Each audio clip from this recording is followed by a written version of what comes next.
यहीं रहनी चाहिए। क्योंकि जैसे बिजली के तार में हाथ लगाने से सारा खून जल जाता है, इसी तरह से विद्वानों के संग करने से, उनके चरणों में रहने से सारे पाप नष्ट हो जाते हैं। द्वंद्वैर मुक्त्वा, द्वंद्वों से व्यक्ति मुक्त हो जाता है और वो भगवान से यही प्रार्थना करता है, हे परमपिता परमात्मा, हम विद्वानों के संग में रहें। मैं सुमित्रा जी का बहुत धन्यवाद करता हूँ, जिन्होंने महाराज श्री से ऐसी कल्पना की कि हमारी आत्मा जो है यहीं रहनी चाहिए। आत्मा जो है कभी मरती नहीं है। द्वंद्व में मुक्ता, द्वंद्वों से मुक्त होने के बाद जन्म मरण के बंधन से जीव जो है मुक्त हो जाता है। क्योंकि निर्माण मोह संग दोषा अध्यात्म नित्या निवृत्ति कामा द्वंद्व मुक्ता सुख दुख संगे लक्ष्यंत मोटा मध्यम।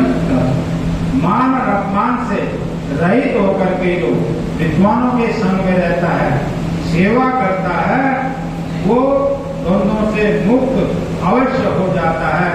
और सेवा में, निष्ठा में, प्रेम में, श्रद्धा में, भक्ति में इतनी बड़ी ताकत है कि हमारे ऊपर कोई शब्द नहीं है कि हम उसकी व्याख्या कर सके। इसलिए मैं ज्यादा ना बोलते हुए विद्वानों को सामने मैंने मेरे जैसा क्या बोल सकता है। मैं तो सेवा में विश्वास रखता हूँ। एक बार व्याकरण पढ़ाया जा रहा था, तो वरद नाम का जो विद्यार्थी था, वो पढ़ने में उनका मन नहीं लगता था, पढ़ने में बुद्धि नहीं लगती थी।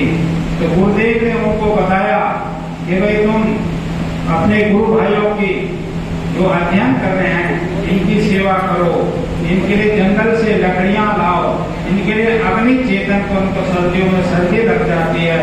तो वरद नाम के विद्यार्थी ने वही कार्य किया और सेवा का उसको इतना बड़ा फल मिला, सरस्वती ने उसको इतना बड़ा आशीर्वाद दिया, वही वरद राजाचार्य जो है बना।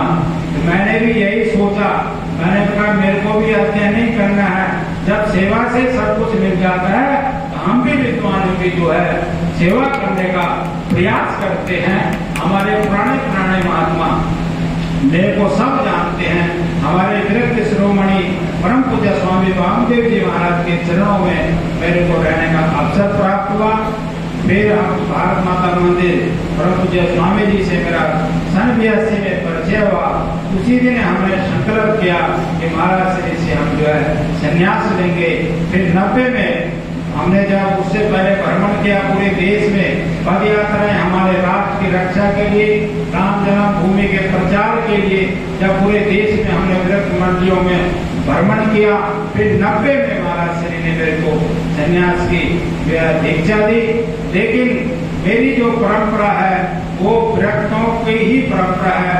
मैं पहले भी विरक्त था, वर्तमान में भी विरक्त हूँ और आगे भी विरक्त रहूंगा।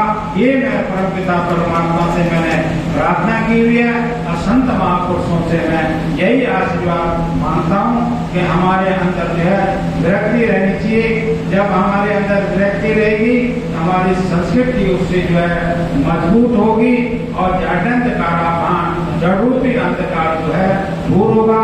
जब तक जड़रूपी अंधकार दूर नहीं होगा, हम कभी भी आगे नहीं बढ़ सकते। तो जड़रूपी अंधकार कैसे दूर होगा? सत्संग सुनने से, विद्वानों के संग से, उनके दर्शन से, उनके आशीर्वाद से। जैसे बिजली के करंट से खून जल जाता है, इसी तरह से विद्वानों के ऊर्जा से, विद्वानों के आशीर्वाद से जड़रूपी अंधकार खत्म हो जाता है। तो ज्यादा न कहते हुए हंस परिवार को मैं मंगल कामना देता हूँ, जिन्होंने ये सत्संग हॉल बना करके हमारे सनातन धर्म की, हमारे भारतीय